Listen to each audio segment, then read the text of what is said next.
Hello मेरे मेरे प्यारे छात्रों, कैसे हो आप सभी का मैं स्वागत करूंगा अपनी इस क्लास में। शाम की क्लास है और जैसा कि मैंने आपको बताया था कि आज से आप लोग उस लेवल पे पहुंच जाएंगे जहां के लिए आप काफ़ी समय से इंतज़ार कर रहे थे। जी हाँ दोस्तों, टैली में जो मैनुअल चीज़ें थी लगभग ख़त्म हो चुकी हैं। मैंने आपको बिलिंग करना लगभग बता दिया, मैनुअल बिल कैसे बनाना है, मतलब कॉपी में बिल बनाना आपको पता हो गया होगा। लेकिन अब प्रॉब्लम कहाँ पे आएगी, जो बिल अभी तक आप लोगों ने कॉपी में बनाए थे उन सभी बिलों को आपको बनाना होगा सिस्टम में। तो सिस्टम में कैसे बिल बनाना है, आज आपका एक नया चैप्टर स्टार्ट होने वाला है, वाउचर। क्या होता है वाउचर, किस तरीके से हम बिलिंग करेंगे, जो सेट अभी तक आपने नोट किया उनको लैब में कैसे ले जाएंगे, इन सभी चीज़ों को हम आज की इस वीडियो पे जानेंगे। लेकिन सबसे पहली बात, कल जो हमने आपकी क्लास ली थी उसमें मैंने आपको लास्ट में कुछ एंट्रीज दी थी। कितनी एंट्रियाँ थी मैं आपको बता दूं, कल की क्लास में मैंने आपको एंट्री दी थी 10। सबसे पहले मैं उन 10 एंट्रियों को बनवा लेता हूं, उनको पहले बना लीजिए, मिला लीजिए, ताकि जब आपका मैं लैब कराऊं तो सभी का ट्रायल बैलेंस बराबर आए। अगर आपको क्लास अच्छी लगती है तो वीडियो को लाइक करें, चैनल को सब्सक्राइब करें, दोस्तों के साथ शेयर करना बिल्कुल भी मत भूलें। पहली एंट्री थी, business started with cash 10 lakh रुपए and open a bank account in SBI 2 lakh रुपए। इसको हम बना लेंगे नॉर्मली बाइक। इसमें देखो, हम व्यापार स्टार्ट कर रहे हैं, बिजनेस शुरू कर रहे हैं, व्यवसाय शुरू कर रहे हैं, 10 लाख रुपए हम कैश रख रहे हैं और खाता खोल रहे हैं स्टेट बैंक में 2 लाख के साथ। कुल मिलाकर हमने 12 लाख रुपए इन्वेस्ट करके एक व्यापार शुरू किया है। तो यहाँ पर हो जाएगा टू कैपिटल अकाउंट 12 लाख रुपए, बाई कैश अकाउंट 10 लाख रुपए, बाई SBI अकाउंट 2 लाख रुपए। ठीक है, मिला लीजिएगा। बाकी लोग क्या बनाएंगे हम लोग, by cash to capital account 12 lakh रुपए, बाई कैश अकाउंट 10 लाख रुपए, बाई SBI अकाउंट 2 लाख रुपए।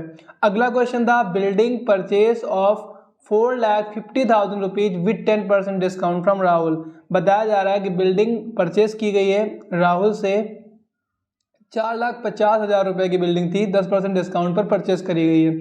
तो यहाँ पर बाय बिल्डिंग अकाउंट हो जाएगा। बिल्डिंग का MRP आपका 4,50,000 रुपये, तो बाय बिल्डिंग अकाउंट 4,50,000 रुपये हो जाएगा, क्योंकि हमें डिस्काउंट मिला है। नॉमिनल अकाउंट में मैंने पढ़ाया था, all expense and loss by में जाते हैं, ऑल इनकम्स एंड प्रॉफिट 2 में जाती हैं। जब आप बिल्डिंग को परचेस करोगे तो डिस्काउंट आपको मिलेगा, और मिलेगा मतलब इनकम होगी, तो 2 में चला जाएगा। तो टू डिस्काउंट अकाउंट पे 4,50,000 का अगर हम 10% निकालेंगे तो निकलेगा 45,000 रुपये। ठीक है, तो 4,50,000 में 45,000 कम करोगे तो बचेगा 40,05,000 रुपये। तो यहाँ पर हम क्या बनाएंगे, बाई बिल्डिंग अकाउंट 4,50,000 रुपये, टू डिस्काउंट अकाउंट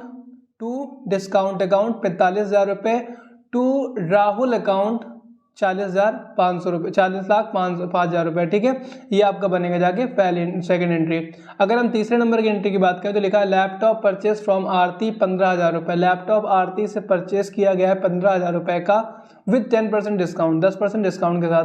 मतलब 15,000 का जो लैपटॉप था उसको आरती से 10% डिस्काउंट पे परचेस किया गया। इसको हम बना लेंगे बाय लैपटॉप अकाउंट 15,000 रुपये। ठीक है, बाय लैपटॉप अकाउंट 15,000 रुपये, क्योंकि हमने परचेस किया, डिस्काउंट 2 में चला जाएगा, तो टू डिस्काउंट अकाउंट 1,500 रुपये हो जाएगा, और टू आरती अकाउंट हो जाएगा 15,000 में 1,500 रुपये हम लेस कर देंगे तो बचेगा आपका 13,500 रुपये। ठीक है, ओके। अगला क्वेश्चन था, कमीशन रिसीव्ड फ्रॉम भारत 500 रुपये। भारत से 500 रुपये का कमीशन प्राप्त किया। तो हमने जब कमीशन प्राप्त किया तो डेफिनेटली कमीशन मतलब ब्रोकरी से होता है, मतलब दलाली से। तो कुल मिलाकर हमारी कंपनी को प्रॉफिट ही है, तो टू कमीशन अकाउंट 500 रुपये, बाई कैश अकाउंट 500 हो जाएगा। ठीक है, कैश के रूप में कमीशन प्राप्त होगा तो बाई कैश अकाउंट 500 हो जाएगा। 5वां नंबर क्वेश्चन है, building sold to Ravi Kumar. Building sold to Ravi Kumar 4,80,000 रुपये विद 5% डिस्काउंट।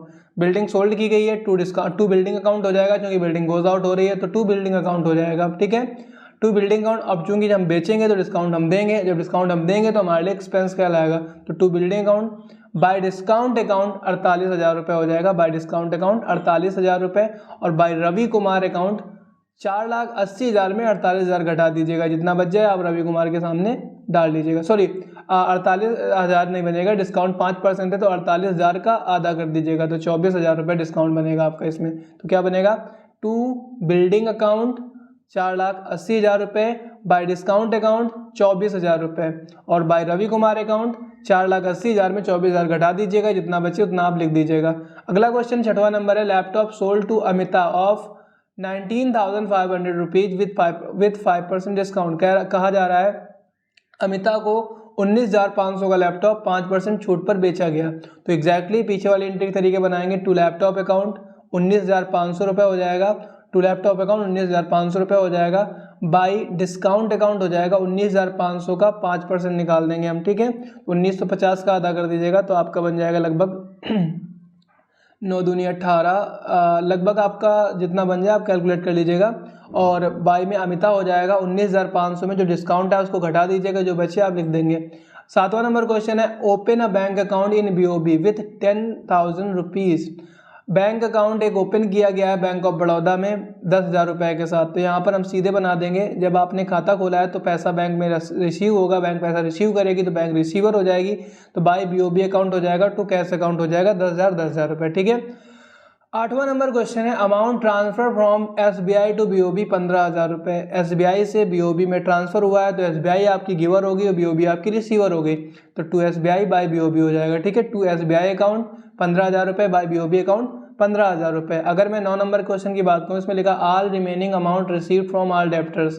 जो भी बचा हुआ पैसा था वो सारा का सारा हमने डेप्टर्स से रिसीव कर लिया। तो जिनको जिनको हमने माल सेल किया था, जैसे कि हमने बिल्डिंग सेल की थी 4,80,000 रुपये की रवि कुमार को, जिसमें हमने 24,000 डिस्काउंट दिया था, तो 4,80,000 में 24,000 घटा देना, जितना बचे उतना हमें रवि कुमार से लेना है। एग्जैक्टली आपको अमिता से भी पैसे लेने हैं, तो इन दोनों से आपको पैसे प्राप्त करने हैं। तो यहाँ पर हो जाएगा to Ravi Kumar account to Amita account by cash account. To Ravi Kumar में जितना पैसा आपको लेना था उतना डाल दीजिएगा, अमिता वाले में जितना लेना था उतना डाल दीजिएगा, और by cash account total add कर दीजिएगा।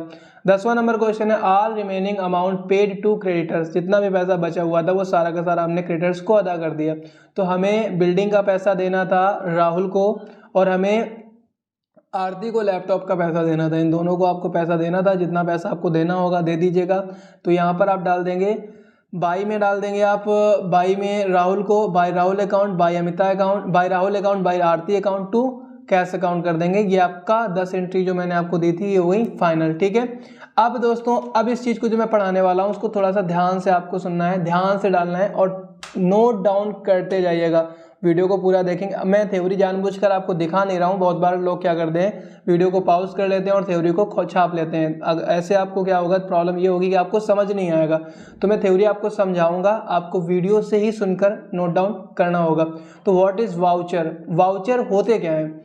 सबसे पहले तो आपको बड़ी सी हेडिंग डालना है पेज के बीचों बीच, voucher. What is voucher, voucher क्या होते हैं। अगर मैं वाउचर की बात करूँ तो वाउचर एक बेसिक डॉक्यूमेंट दस्तावेज होता है।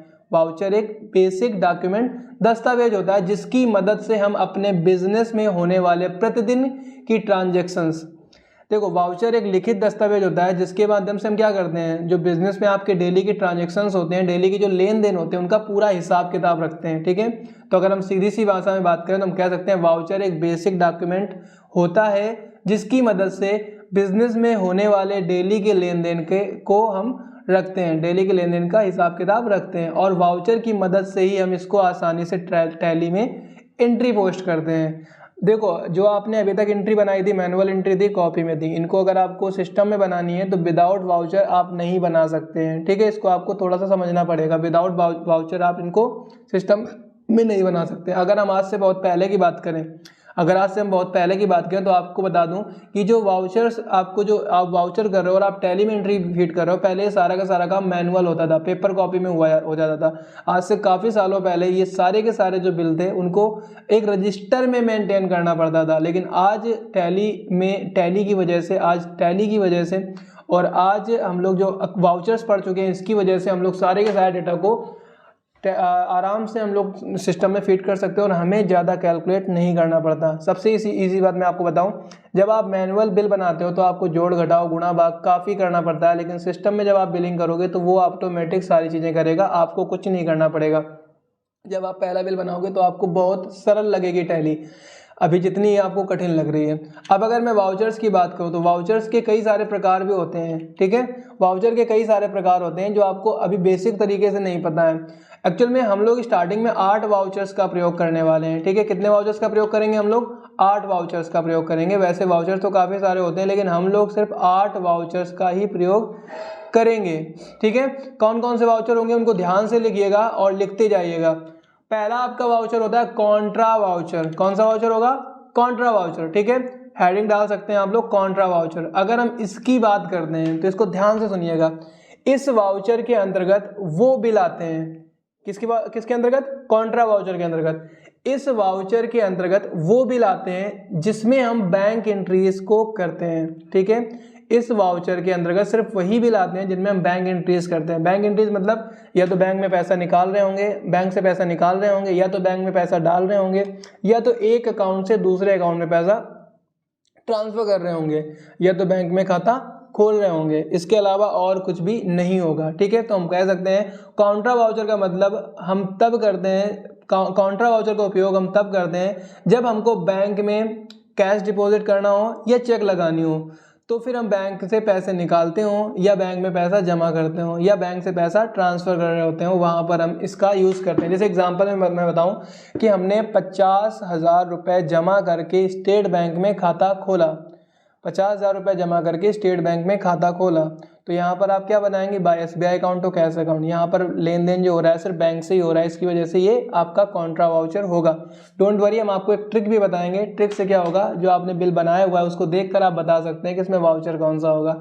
तो कॉन्ट्रा वाउचर का सिंपल सा रूल है, जहाँ पर ट्रांजेक्शन सिर्फ बैंक से हुआ हो वहाँ पर कॉन्ट्रा वाउचर होता है, ठीक है। अब अगर मैं ट्रिक की बात करूँ, इसको एज अ ट्रिक अगर चाहोगे तो नोट डाउन कर लेना कहीं पर भी छोटे में।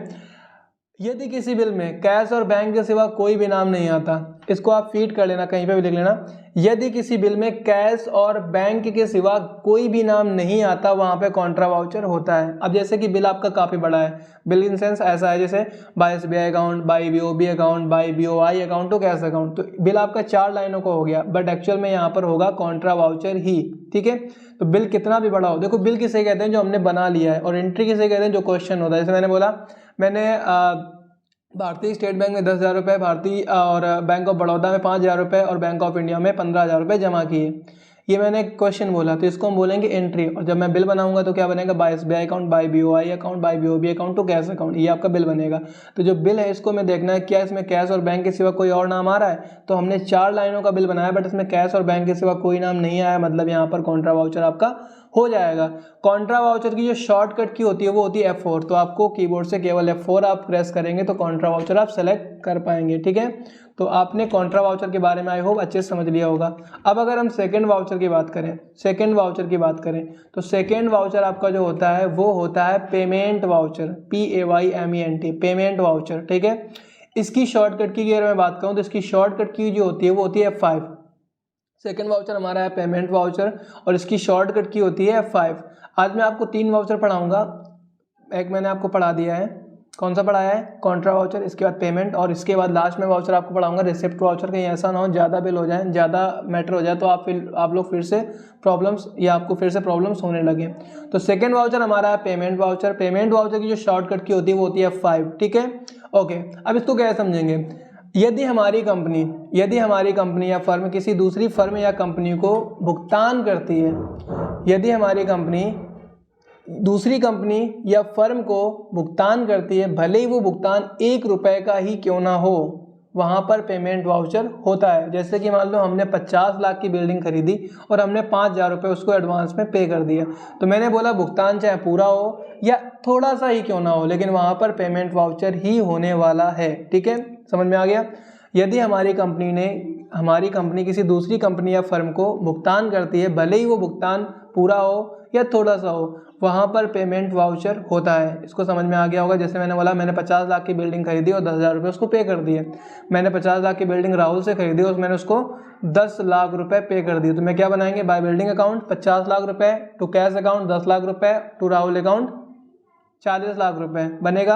तो यहाँ पर भुगतान हमने 10 लाख का किया है, बट यहाँ पर पेमेंट वाउचर हो जाएगा। अगर मैं ट्रिक की बात करूँ, क्योंकि इसका इंतजार आप कर रहे होंगे, यदि किसी बिल में कैश या बैंक में से कुछ भी 2 में आया हो या दोनों ही 2 में आ रहे हो, वहाँ पर पेमेंट वाउचर होता है। एक चीज़ ध्यान रखना है आपको, कैश या बैंक में से कोई भी 2 में हो या दोनों ही 2 में हो, मतलब बाय में नहीं होना चाहिए। जैसे अगर मान लो ये दिया गया है by SBI account to cash account, तो आपने देखा कि 2 में कैश है तो आप इसको पेमेंट में डाल दो, ऐसा नहीं होगा, क्योंकि बाय में SBI भी है। आपको देखना ही है कैश या बैंक जो भी है 2 में ही होना चाहिए, बाय में नहीं होना चाहिए, ठीक है। तो अगर ऐसा है by building account, by Rahul account, by building account, by computer account, by laptop account to cash account, यहाँ पर आपका पेमेंट वाउचर हो जाएगा। या यही सब कुछ बाय में और 2 में कैश, 2 में बैंक है, तब भी पेमेंट वाउचर हो जाएगा, ठीक है। तो जब हमारी फर्म या कंपनी किसी दूसरी फर्म या कंपनी को भुगतान करती है, भले ही वो भुगतान 1 रुपये का ही क्यों ना हो, वहाँ पर पेमेंट वाउचर होता है। समझ में आ गया। ओके, एग्जाम्पल्स भी हम समझेंगे आगे चलकर, लेकिन अभी हम फिलहाल कंप्लीट इसको कर लेते हैं। जैसे कि मैंने आपको बताया था कि हम आपको 3 वाउचर पढ़ाने वाले हैं। अब आखिरी वाउचर आपका है रिसिप्ट वाउचर आज का, इसके बाद 5 वाउचर और भी बचेंगे, बट कल हम लोग लैब करेंगे। पहले रिसिप्ट वाउचर को हम पढ़ने के बाद कल हम लोग लैब भी करने वाले हैं। तो रिसिप्ट वाउचर क्या होता है? रिसिप्ट वाउचर अगर हम बात करें, इसको एक्चुअल में रिसिप्ट नहीं कहते, रिसीट कहते हैं, बट रिसिप्ट मैं इसलिए कह रहा हूँ क्योंकि काफ़ी लोगों के माइंड में ये ना आ जाए सर इंग्लिश नहीं पढ़ पाते, तो काफ़ी लोग इसको रिसिप्ट पढ़ते हैं, बट एक्चुअल में ये रिसीट होता है। ठीक है, अब एक चीज़ समझो, इसको हम काफ़ी तरीके से समझ सकते हैं। रिसीट हमें कब प्राप्त होती है? जब हम किसी को भुगतान करते हैं। इट मीन्स अगर हम कंपनी की बात करते हैं तो कंपनी रिसिप्ट कब देती है?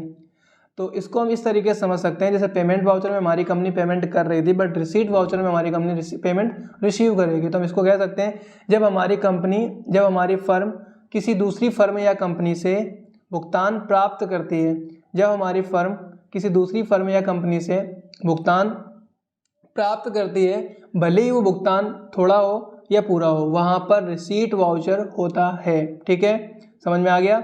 जब हमारी फर्म या कंपनी किसी दूसरी फर्म या कंपनी से भुगतान प्राप्त करती है, वहाँ पर रिसीट वाउचर होता है। ठीक है, रिसीट वाउचर की शॉर्टकट की F6 होती है, मैंने सीरियल से पढ़ाया हुआ है, F4 F5 F6। ठीक है, इसको अगर मैं ट्रिक की बात करूँ तो ट्रिक की बात करें तो मैंने आपको बताया, जैसे कि पेमेंट वाउचर में क्या था, कैश या बैंक में से कुछ भी 2 में हो, लेकिन रिसिप्ट वाउचर में इसका ठीक उल्टा है, कैश या बैंक में से कुछ भी बाय में अगर है तो यहाँ पर रिसीट वाउचर होता है। ठीक है, तो अगर कैश या बैंक में से कुछ भी बाय में आ रहा है तो वहाँ पर रिसीट वाउचर है, और बाय में ही होना चाहिए, 2 में होना भी नहीं चाहिए। जैसे ऐसा नहीं हो सकता कि एक दे दिया जाए 2 में बैंक अकाउंट, बाय में कैश अकाउंट, तो आप बाय में कैश अकाउंट को देखकर रिसीट डाल दो, एग्जैक्टली ऐसा नहीं होगा। आपको ये देखना है कि जो भी है वो बाय में ही होना चाहिए, 2 में होना ही नहीं चाहिए। ठीक है, बैंक कैश जो भी आ रहा है उनमें सब कुछ बाय में ही होना चाहिए, 2 में नहीं होना चाहिए। तो आई होप वाउचर्स तो आप समझ गए होंगे। अब हम आपको विद एग्जांपल समझाएंगे, लेकिन उसके लिए ये क्लास काफ़ी लंबी हो रही है, तो अगली जो क्लास हमारी होने वाली है उस पर मैं आपको कुछ एंट्रीज दूंगा और एंट्रियों के साथ आप लोग उनको अच्छे से समझेंगे।